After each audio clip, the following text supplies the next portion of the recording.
আসসালামু আলাইকুম প্রিয় বন্ধুরা। যখন পৃথিবী থেকে বিদায় নিয়ে যাব, হয়তোবা সেই দিন আর বেশি দূরে না।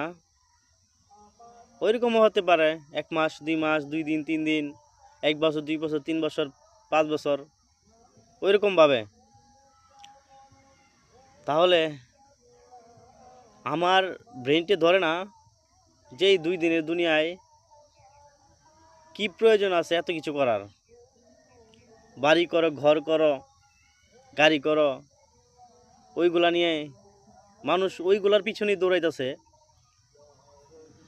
তাহলে আমরা কেন নিজেকে এখনো বদলাতে পারি নাই?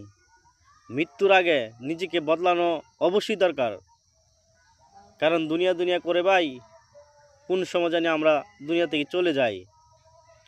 তাহলে এই দুনিয়াটা কিন্তু স্থায়ী না, পরকালের জীবনটা অনেক স্থায়ী। তো পরকালের জীবনটা যেন সুন্দর হয় সেভাবে আমরা লক্ষ্য করব, সেভাবে আমরা থাকার চেষ্টা করব। পরকালের হিসাবটা কিন্তু কঠিন হিসাব হবে।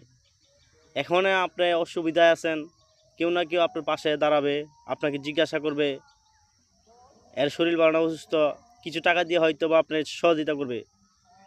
এখন এটা হয়ে যাবে, বিপদে পড়লে এটা মানুষের দ্বারা হয়ে যাবে, কিন্তু কবরের জীবনে আপনি কিন্তু ছাড় পাবেন না।